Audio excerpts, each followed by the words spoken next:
Heyo. I wanted to hop on here really quick because it's my 10-year anniversary since the day that I left the Polygamist Cult known as the Order that I came from. Side note, I don't like to film where I live. So I'm in an undisclosed location outside somewhere. So I apologize for the lighting and the sound quality and looking around everywhere because I'm a little bit embarrassed to be talking to my phone in a random alleyway. But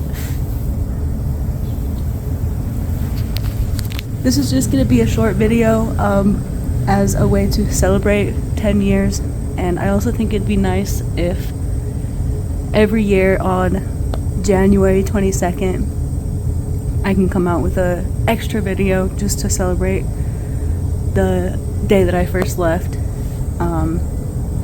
And for this video I just wanted to quickly talk about how much progress I've made in the last 10 years. I don't know if you guys have seen the episode of Escaping Polygamy that I was on. It was called Little Sister. I think it was episode 6 of season 1, but I could be wrong. But like, when I go back and I watch that episode, I was so little. I was 13, almost 14.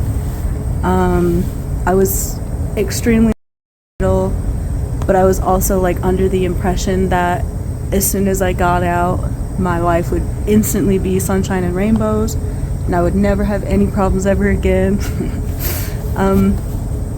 At least when it comes to like mental illness and stuff like that.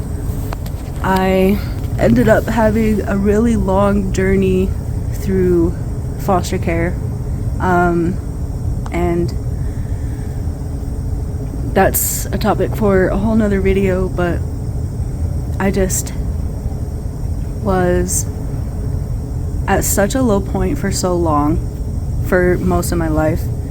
And when I first left, of course I still had a lot of things that I had to work through, but it was so nice to be able to start learning more about my theory and identity, and learning more about spiritual beliefs, and just everything was so new.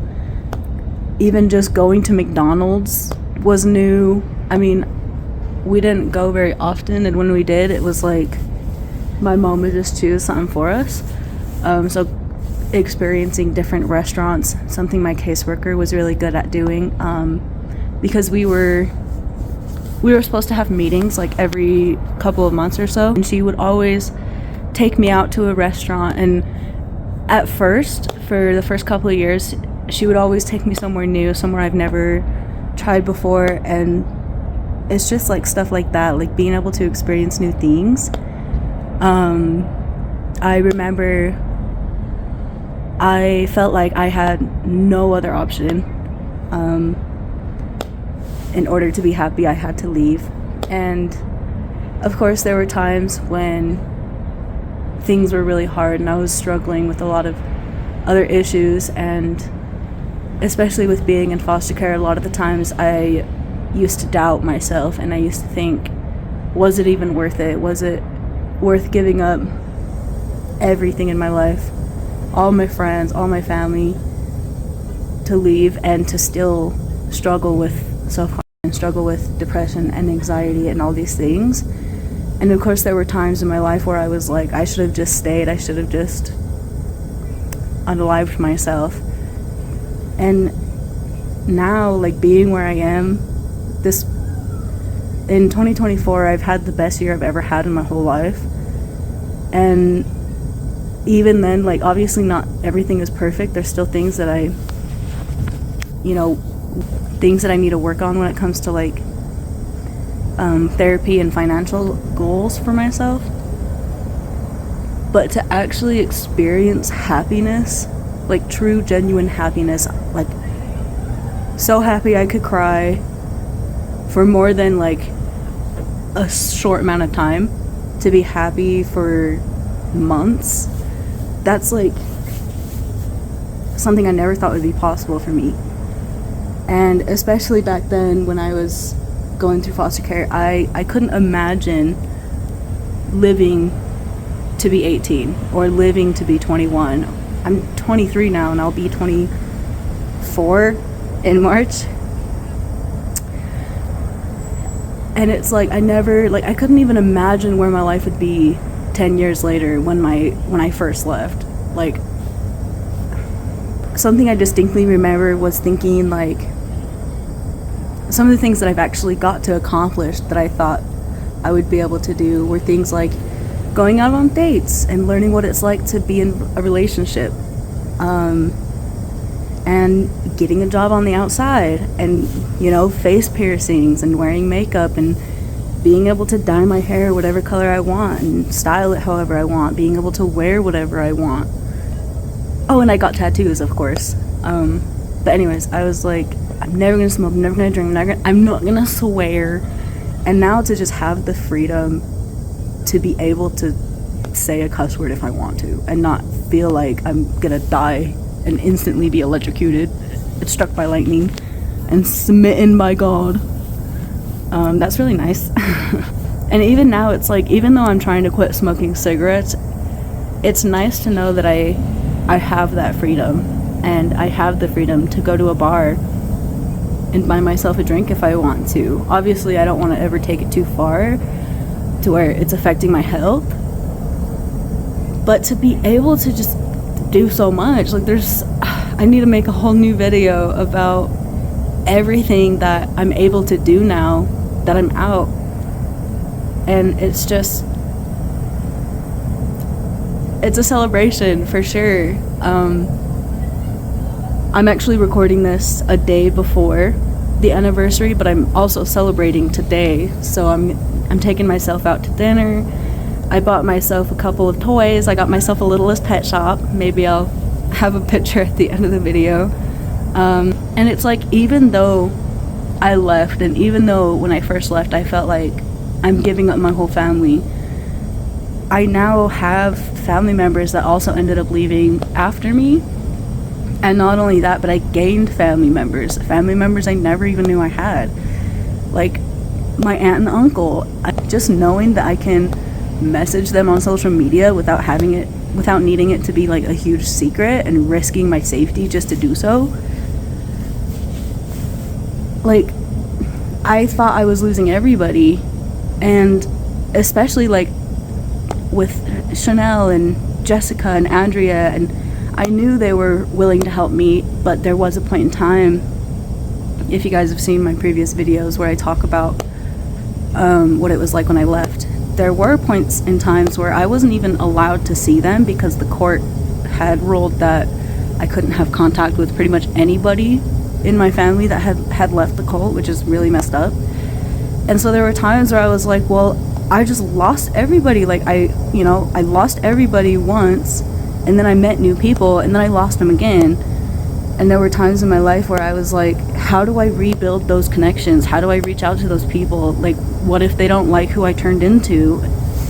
And I had all these insecurities and all these worries, and it's like, but now after 10 years and after this past year, even the past 2 years, I've been finally reaching out to those people and, you know, like having contact with Amanda and Jessica and Andrea and my sister Allison, like just being able to have those relationships, and even some other people that I grew up with. Like, if you guys watched Amanda's it's one of her more recent videos, you guys get to meet Alex. She, like, I grew up with her. We went to a lot of the same, you know, outings together, and we were friends. Being able to reconnect with her and some other people that I grew up with as friends, it's just like, there's something so healing about that. And I'm so grateful for the connections that I have. I'm so grateful for the amount of progress that I made in my life. And I remember when I was younger, I thought 10 years was forever because I couldn't imagine even surviving three years. And now it's like, I'm so grateful that I did. Like, trigger warning for this next little thing. Even though I still struggle with mental illness and self, I'm able to say that I'm almost 100 days clean from, and it's like not even having the urge to do it every single day, like how it was when I was first leaving. It's just, it's crazy. I never thought that I would get to this point in my life, and so I'm really grateful that I was able to. And I also want to thank you guys for, I'll probably say it a lot throughout my upcoming videos, because I'm just like, I'm shocked at how many people are supporting me and who enjoy watching my content and who have been watching my content since I left, because my earlier videos was stuff that I recorded in the same year that I first left. I don't know what else to say.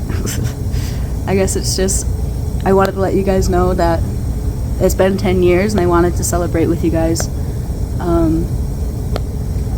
And I just want other people to know, whether you're in a cult or out of a cult, or whether you are struggling with similar issues when it comes to mental illness and low self-esteem, I want you guys to know that, like, I know that it feels like it's never gonna get better, and I know that it feels like life is just so full of like things that just get in the way and things that are just so devastating. Whatever you're going through, just know that there will be a time, even if it's a short amount of time, even if you do have to wait 10 years. Once you get there, it's so worth it. And I can't really force you to believe me, but I just want you guys to know that if I could make it, you guys can make it. Because I never I never thought that I could make it this far, and even though I have room to improve, it just goes to show that things can get better, and there is still hope out there for you guys. And those small victories that you have in life, those small things that you can be happy about, regardless of what it is, just lean into that and remember how far you've come. And I know it's cringy and cliche to say it, but something that stuck out to me that I've held on to throughout the last 10 years is a quote that says, "Never look back unless it's to see how far you've come." And it stands true. I know the past can be daunting and the future can be scary, but it's just, I don't know, it's exciting. I don't really have anything else to say. So I just hope you guys have a good year. It's January, and I know a lot of people have New Year's resolutions and stuff like that. I just want to remind you guys to go easy on yourself.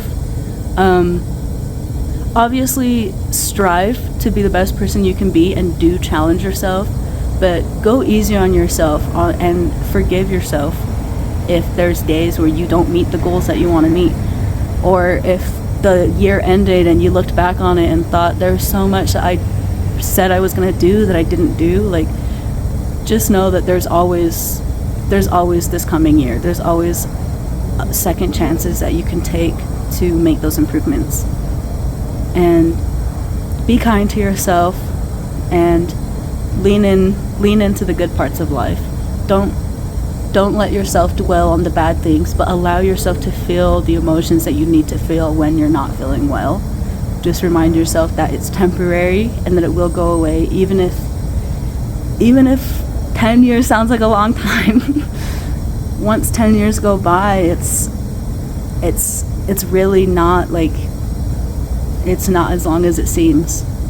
the first 5 years felt like 5 years for me, but then the last 5 years felt like 1 year or maybe 2 years, and a lot has happened, and I've made a lot of progress. And I know I keep repeating myself, but I just hope that you guys are having a good day, and I hope you guys have a good year. And just remember, take it one day at a time and be kind to yourself. But that's all I'm going to say for now, so I'm going to go ahead and shut up now. Bye.